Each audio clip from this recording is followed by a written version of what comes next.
Welcome to HortTube. My name is Jim Putnam. In this video, I'm going to be talking about these Edward Goucher Abelia. Edward Goucher Abelia is an evergreen shrub that on most tags is going to say 3 to 5 feet in height, or maybe 4 to 6 feet in height by something similar, 4 to 6 feet in width. But I've seen this plant over 8 feet tall. Consider the tag to be maintainable at. They're certainly maintainable between 3 and 5 feet in height, but this plant will get a little bigger than that if you let it. I said evergreen. They're hardy in zone 6 to 9, and the further north you go with these, or the further into zone 6 you go, they're definitely kind of semi-evergreen. They can get very, very thin in the wintertime in zone 6. And as you move down to 9, they're more reliably, they retain more leaves in the wintertime. Beautiful green foliage on these. They have red stems on the new growth. I'll show you some of that in a minute. And they have these beautiful kind of lavender-pink flowers pretty much from mid-June the rest of the summer. As long as it's putting on some growth, it will continue to flower most of the summer.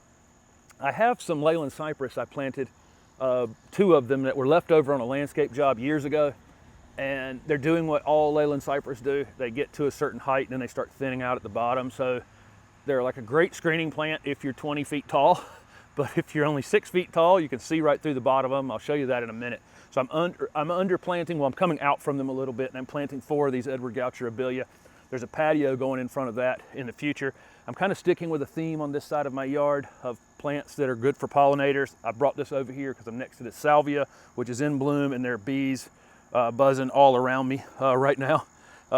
They absolutely love this salvia, and they also love this Abelia. So, like I say, kind of sticking with that theme. And you'll see some butterflies on these Abelia as well. I had planted a Miss Lemon Abelia in my front yard in another video earlier in the year. It's a little dwarf variegated variety. This plant's changed a lot since I've been in this business. Their old Abelias were all big, lanky, open, weepy plants that either got white or pink flowers like Edward Goucher here, and could kind of take over a space. And then we saw some dwarfs. There's one called Little Richard. There's one called Rose Creek. Those are the green varieties that can stay smaller. If you wanted an Abelia that was only 3 feet tall, if you really wanted to maintain one 3 feet tall, those would be the 2 to get. And then the introduction of variegated ones like Kaleidoscope and that Miss Lemon I have in the front yard, which is absolutely beautiful, and it is blooming like crazy. Really love that plant. I'm actually going to put some more of those around these. This is the first step, though. I want to try to get some growth on these before the end of the season and try to fill this gap in, because there's a patio going in front of it, and going to be kind of a silly patio if I can see my neighbor's door over there. So, but anyway, this is a super industrial plant. I never have any problem with Abelia as long as you put them in more than a half a day sun. The space right here is going to get maybe 5 hours of midday sun. That should be adequate. It may stretch a little bit. It may not be quite as much as it wants, but they bloom on new growth.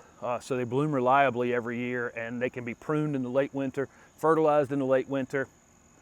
Super, super drought tolerant once they're established. These you'll see in my area growing in the medians. The towns will plant them and the cities will plant them in the medians or on the side of the highways, that kind of thing. They're that kind of industrial. The first year they're in the ground, I'll keep a close eye on it. I'll water it occasionally.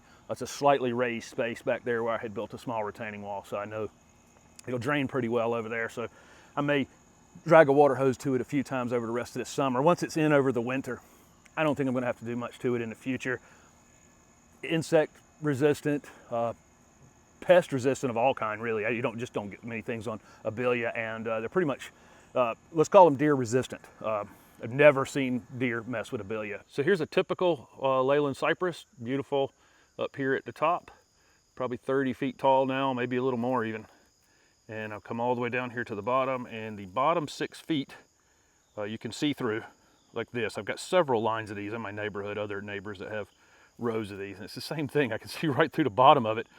This soil here is kind of a sand clay mix that I had built up over time. I mixed in some of my compost that I make here in my yard, which is just leaves and old container plants and things like that. These 4 Edward Goucher Abelia are now in the ground.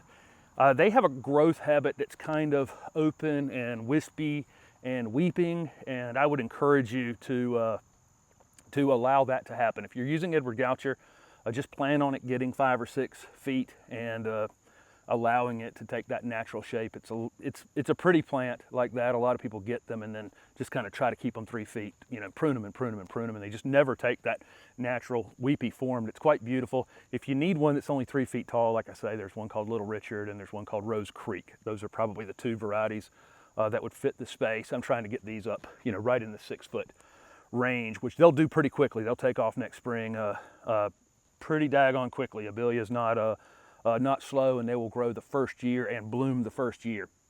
So that's all pretty exciting. It's not even 8 o'clock in the morning. I got 4 empty containers already, so excited about that. Thank you very much for watching, and don't forget to subscribe to my YouTube channel as I continue this project. There's actually a patio. The bare dirt that you see right there is going to be a patio. Where the camera's sitting right now is going to be a fire pit sometime in the fall. Thanks again for watching.